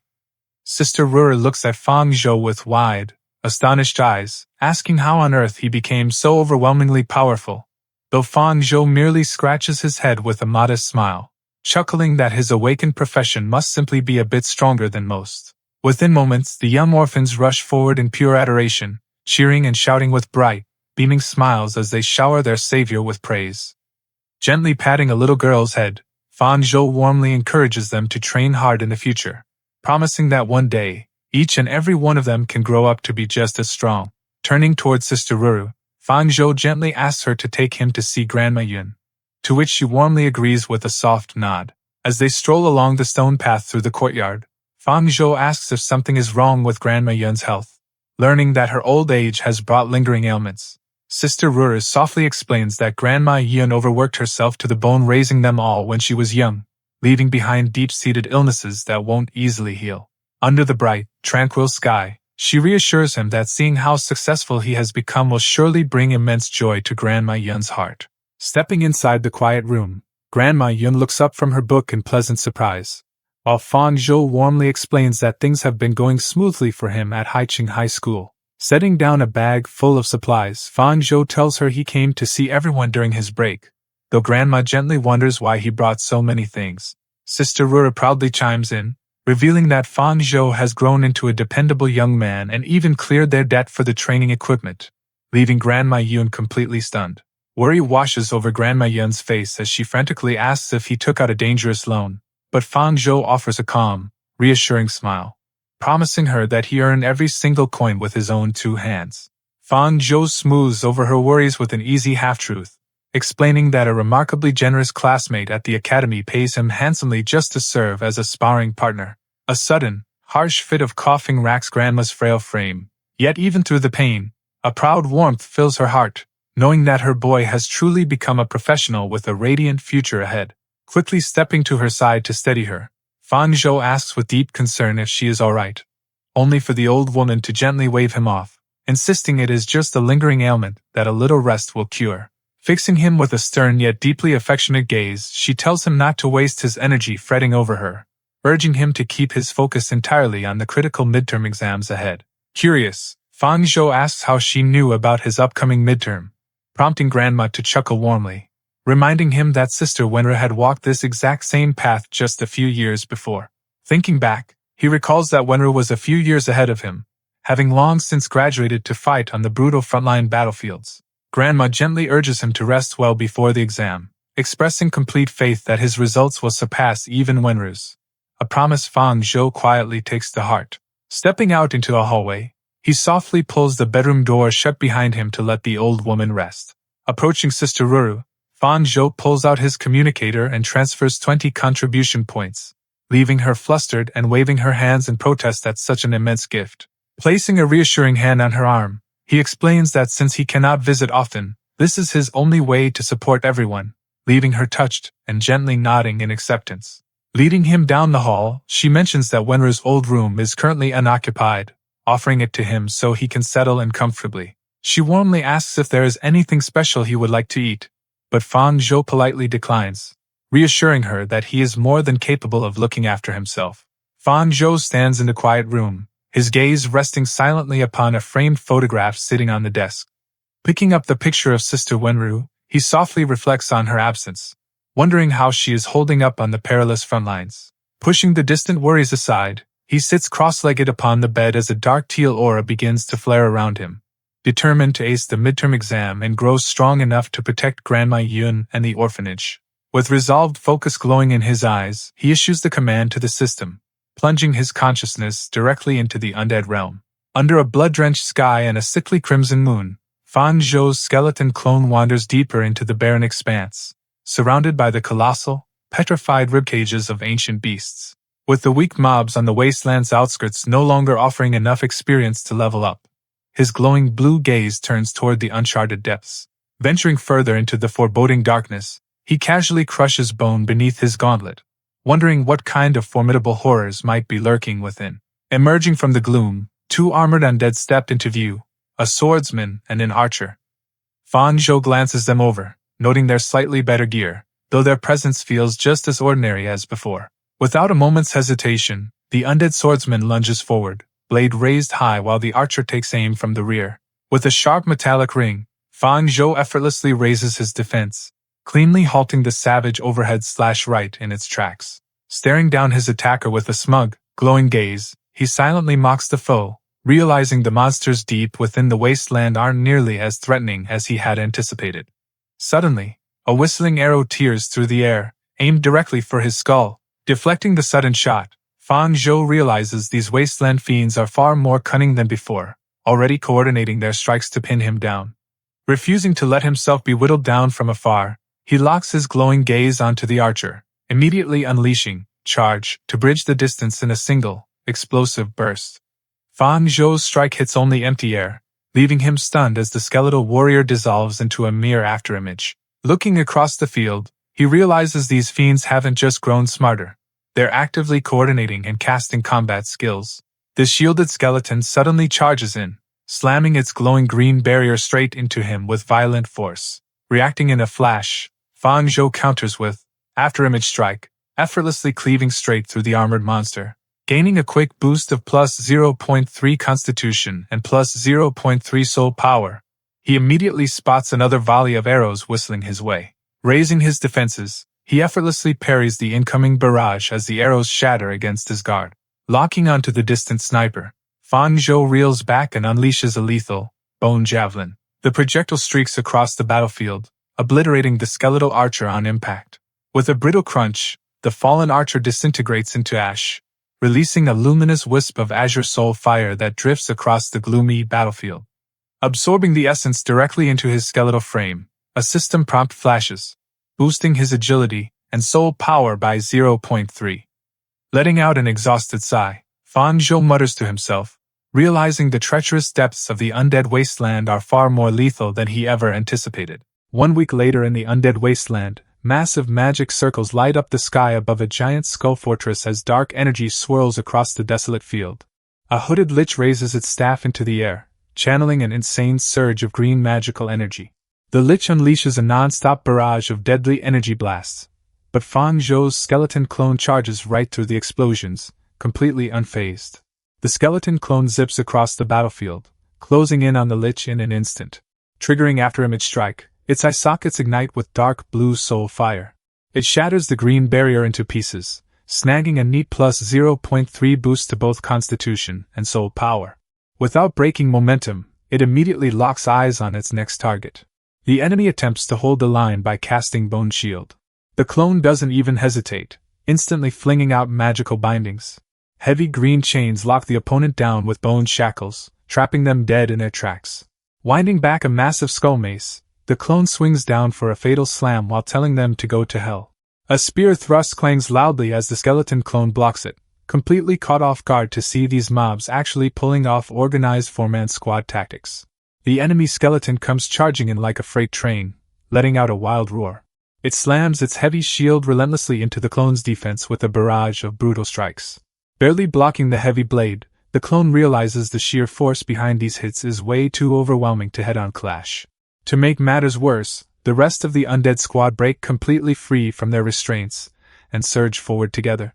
Cracks start forming on the clone's defense, warning that even its bone armor won't hold out for long under this relentless assault. Seizing the momentum, the enemy skeleton powers up its meat shield charge, wrapping itself in a surging green aura.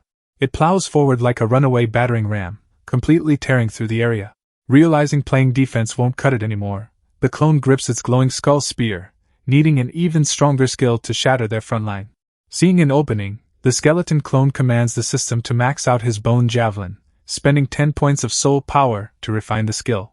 The system instantly processes the upgrade, successfully perfecting the skill and infusing his spear with dark aura. The newly mastered javelin now packs a deadly combination of armor-piercing physical damage, corrosive poison, and death energy. With the upgrade active, he winds back his arm and readies the enhanced javelin for launch. He lets it fly with a shout, sending the spell tearing through the air surrounded by a massive vortex of energy. The physical force shatters the enemy's shield on contact, while corrosive poison and death energy immediately melt through whatever remains. A shower of stat boosts floods his status window, but taking in the view, he notes that deeper wasteland mobs are getting tougher, slowing his grinding pace. The skeleton clone wipes its skull, relieved to finally wrap up its intense grinding session in the undead realm. Back in his own body, Fang Zhou wipes the sweat off his forehead and calls out to open his status window. His screen pops up, displaying solid physical attributes, high spirit stats, and an impressive lineup of perfected bone skills. Comparing his current stat numbers to the average student in his grade, he realizes he's already on a completely different level. A system alert suddenly interrupts his thoughts, offering to consume 10 points of soul power to deduce a new skill using his clone's mastery. He confirms the exchange, successfully unlocking Dominate Skeletons, a passive that boosts all his skeleton summons based on his spirit attribute. Leaning back with a smirk, he knows his summon-type arsenal just received a massive permanent upgrade. Sister Ruri checks in from the doorway to remind him about the upcoming midterm test, and he casually reassures her that he's already more than ready. Sitting on his bed, Fang Zhou locks in, determined to score top grades so he can stack contribution points for the orphanage. Sister Ruri gives him a soft smile, telling him that simply taking care of himself is more than enough to make her and the director happy. As he heads out, the kids wave from the gate, reminding him to bring back delicious food next time, which he casually promises to do. Fang Zhou locks in, fully determined to claim first place in the upcoming midterm test. As he walks down the street, a guy lurking behind a stone wall quietly tracks his movement. The guy smirks to himself, relieved that the kid finally cleared out of the area. Over at the simulated battlefield, students gather around event screens while senior students scoff at the weak new recruits. However, another senior tells them not to sleep on this year's freshman class. Nearby, Yifan aggressively rages at his phone after losing a mobile game to Fang Zhou, while students gossip about his 4 mastered skills. He impatiently wonders where his rival is, but Bai Xiaochan bluntly reminds him he'd lose anyway. Spotting Fang Zhou in the crowd, Bai Xiaochan waves him over, leaving Yifan clicking his tongue in annoyance. Yifan immediately gets in Fang Zhou's face, challenging him to see who can get the first clear in the simulated battlefield. But Fang Zhou just crosses his arms, completely unbothered, and hits him with a plain whatever. Yifan brags that his brutal training this week gave him the power needed to finally crush Fang Zhou in the midterms. Unimpressed, Bai Xiaochan points out he says this every single time, suggesting a real wager. The loser streaks naked while doing a handstand. Without missing a beat, Yifan argues he'd happily streak naked right now. He just doesn't get why he has to do a handstand, leaving Bai Xiaochan completely speechless. Meanwhile, watching the crowd from above, Su Xinyan spots the genius Necromancer, thoroughly intrigued.